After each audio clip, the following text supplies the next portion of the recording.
You're just being dramatic again, my mother sighed, not even looking up from her phone as I doubled over in pain on our kitchen floor. Get up and finish the dishes. I'm tired of your constant attention seeking. My name is Emma, and at 16, I've been living with unexplained pain and symptoms for nearly 3 years. Every time I tried to tell my parents something was wrong, they dismissed it as teenage dramatics or attempts to get out of responsibilities. Mom, please, I whispered, clutching my side. It really hurts this time. Something's wrong. Something's always wrong with you, she snapped, finally glancing up. Your father and I have real problems to deal with. We can't keep indulging your imagination. I somehow managed to pull myself up, using the counter for support. The room was spinning, but I knew better than to mention that. Last time I complained about dizziness, they grounded me for making up stories to skip school. My father walked in, his face hardening at the sight of me leaning against the counter. Emma, enough. Your mother and I are hosting the neighborhood association meeting tonight. I won't have you embarrassing us with another one of your episodes. Episodes, that's what they called the times I collapsed at home, or when they found me crying in my room from pain so severe I couldn't stand up straight. Everything was an episode or an act or attention-seeking behavior. I think I need to see a doctor, I said quietly, knowing what the response would be. We've been through this, my father's voice turned cold. There's nothing wrong with you that better discipline wouldn't fix. Now finish those dishes and go to your room. I don't want to see any of your dramatic performances during the meeting. I nodded, fighting back tears. Crying would only make things worse. They'd take away my phone again, cut off my internet access, anything to teach me a lesson about manipulating them with tears. That night, lying in my bed, I could hear their voices floating up from downstairs. The neighborhood association meeting was in full swing, and my mother was doing her best impression of the perfect hostess. Emma's doing so well in school, I heard her tell someone, her voice carrying through the heating vent. Though she can be a bit emotional sometimes, you know how teenage girls are. I pulled out my secret notebook from under my mattress. Inside, I'd been documenting everything. Every symptom, every dismissal, every time they'd refused to take me to a doctor. The pages were filled with dates, times, and descriptions of pain so severe it made me see spots. My phone buzzed softly, a text from Ms. Martinez, my school counselor. She was the only one who seemed to believe something was really wrong. How are you feeling? Did you tell them about what happened in PE today? I collapsed during volleyball practice, the pain in my side so intense I couldn't breathe. The coach had wanted to call an ambulance, but I begged her not to. My parents would never forgive me for making a scene at school. They didn't believe me, I texted back. Said I'm being dramatic again. Emma, this has gone on long enough, she replied. I have a friend who's a pediatrician. She can see you tomorrow during your free period. I'll pick you up myself. My hands shook as I read her message. A real doctor, someone who might actually listen. They'll never allow it, I wrote back. They don't need to know. You're 16. In our state, you can seek medical care without parental consent if a school official accompanies you. I've already checked.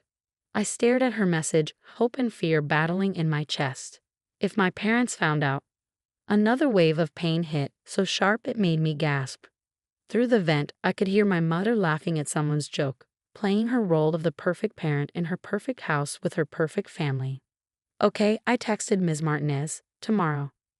As I lay there, clutching my notebook and trying to breathe through the pain, I had no idea that tomorrow would change everything. That one doctor's appointment would expose years of medical neglect and tear down my parents' carefully constructed facade. I just knew that for the first time in 3 years, someone was finally going to listen. The next day, Ms. Martinez's blue Honda pulled up 2 blocks from my house, exactly as planned. I told my parents I had early morning study group. Another lie to add to my notebook, but this one felt different. This one might actually save me. You're very pale, she said as I slid into the passenger seat. How bad is the pain today? 7 out of 10, I replied, using the scale I'd read about online. But I'm used to it. Her hands tightened on the steering wheel. You shouldn't have to be used to it, Emma. Dr. Sarah Chen's office was nothing like I'd imagined. Instead of the cold, clinical environment I'd expected, her private practice was warm and welcoming. Soft music played in the background, and the walls were painted in calming blues and greens. Emma, Dr. Chen said, extending her hand. She was younger than I expected, with kind eyes and a gentle smile. Maria told me a little about your situation. Why don't you tell me what's been going on? For a moment, I froze. Years of being dismissed and ridiculed had made it hard to trust, hard to believe anyone would actually listen. But something in her expression made me pull out my notebook. I've been keeping track, I said softly, handing it to her. Every symptom, every time it gets bad. The dates, the pain levels, everything. Dr. Chen's expression changed as she flipped through the pages. The gentle smile faded, replaced by a focused intensity that made me nervous. You've been experiencing these symptoms for 3 years, she asked, looking up sharply. I nodded. And no one has examined you? Run any tests? My parents, I swallowed hard. They say I'm making it up. For attention. She set the notebook down carefully, too carefully, like she was controlling her reaction. Emma, I need to examine you. Some of these symptoms are very concerning. The examination was thorough. Dr. Chen listened to my heart, pressed carefully along my abdomen, and asked questions no one had ever bothered to ask before. When she touched my right side, I couldn't hold back a gasp of pain. I'm ordering blood work and an ultrasound, she said, right now. But my parents are not here, she finished firmly, and based on what I'm seeing, that's probably for the best. The next 2 hours passed in a blur of tests, needles, and imaging machines. Ms. Martinez stayed with me, holding my hand during the blood draws, bringing me water when I felt dizzy. Finally, Dr. Chen called us back to her office. Her face was serious as she pulled up my test results on her computer. Emma, she said quietly, you have a severe gallbladder condition that's been left untreated for far too long. The inflammation is extensive, and there are multiple large gallstones. This should have been caught and treated years ago. I felt tears sliding down my cheeks, not from fear or pain, but from relief. I wasn't crazy. I wasn't making it up. Something was actually wrong. Without immediate treatment, this could become life-threatening, Dr. Chen continued. You need surgery, and you need it soon. My parents want. Your parents are no longer in charge of this situation. She cut me off, her voice firm. I'm making a report to Child Protective Services. Medical neglect is a form of abuse, Emma. What they've done, or rather failed to do, is criminal. The word abuse hit me like a physical blow. I'd never thought of it that way. Hadn't allowed myself to think of it that way. They'll be so angry, I whispered. Let them be, Ms. Martinez said, squeezing my hand. You're not facing this alone anymore. Dr. Chen picked up her phone. I'm calling CPS now, and then we're admitting you to the hospital. Your gallbladder needs to come out before it ruptures. As she dialed, I sat there feeling strangely light, despite the fear and uncertainty swirling in my chest.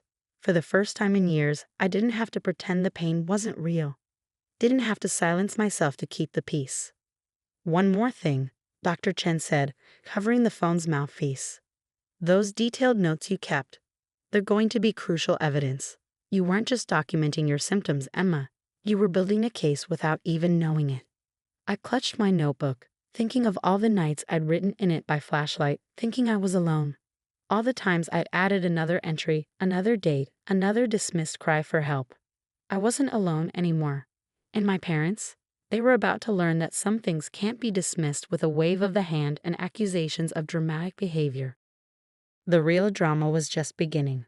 The hospital room door burst open with such force that the nurse jumped. My mother stormed in, my father right behind her, both their faces twisted with a fury I'd never seen before. What is the meaning of this?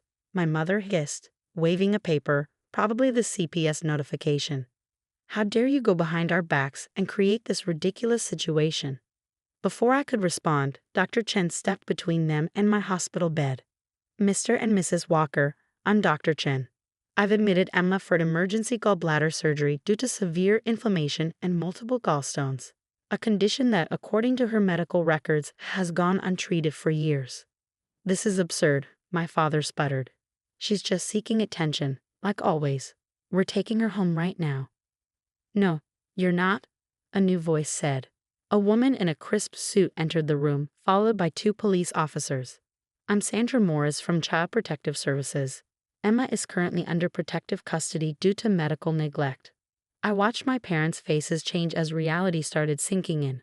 The perfect facade they'd maintained for years was cracking. "We've done nothing wrong," my mother insisted, but her voice wavered. "She's always making up stories." "Stories don't create gallstones," Dr. Chin interrupted, pulling up my ultrasound on a tablet. "Stories don't cause dangerously elevated liver enzymes. Your daughter has been in significant pain for years while you dismissed her symptoms." As a mandated reporter, I had no choice but to contact authorities. The CPS worker opened a folder. "We have Emma's journal documenting 3 years of complaints and dismissed symptoms. We have witness statements from school staff about multiple episodes of collapse.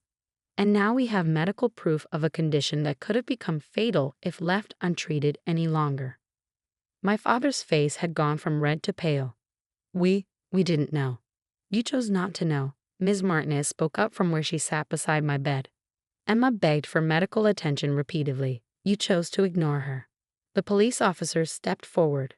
"Mr. and Mrs. Walker, we need you to come with us to answer some questions." "But we're her parents," my mother protested.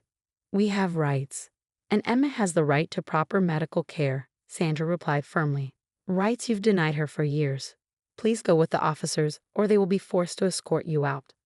As they were led away, my mother turned back one last time. "Emma, how could you do this to us? To our family?" For the first time in years, I didn't shrink under her accusation. "How could you ignore my pain for so long?" I asked quietly. What kind of parents do that to their child? After they left, the room fell silent except for the steady beep of my heart monitor. Dr. Chen checked my IV, then sat on the edge of my bed. "The surgery is scheduled for tomorrow morning," she said gently. "You're going to feel so much better afterward. No more constant pain." "What happens after?" I asked, looking at Sandra. "With my parents?" "There will be an investigation," she explained. "Given the evidence, they'll likely face charges for medical neglect. You'll be placed with a temporary guardian. Your Aunt Claire has already agreed to take you in." Aunt Claire, my mother's sister who'd been kept away from our family for years because she asked too many questions. Suddenly, those questions made a lot more sense. "It's going to be a different life, Emma," Ms. Martinez said, smiling. "One where you're heard, where your health matters, where you don't have to hide your pain."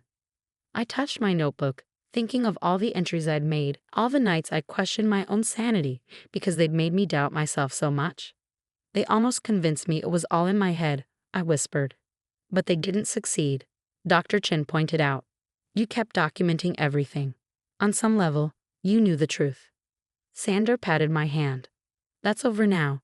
Your parents won't be able to dismiss medical issues anymore, yours or anyone else's. Your documentation might even help other kids in similar situations."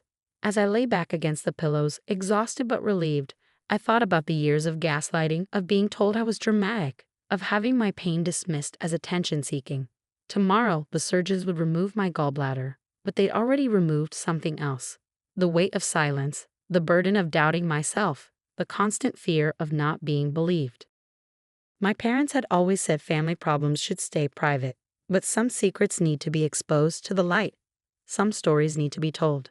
And sometimes the bravest thing you can do is speak up and let the truth set you free. As I drifted off to sleep, for the first time in years, I felt safe, protected, believed. The pain hadn't gone away yet, but now it had a name, a solution, and most importantly, witnesses who wouldn't let it be ignored anymore. Sometimes healing starts with being heard.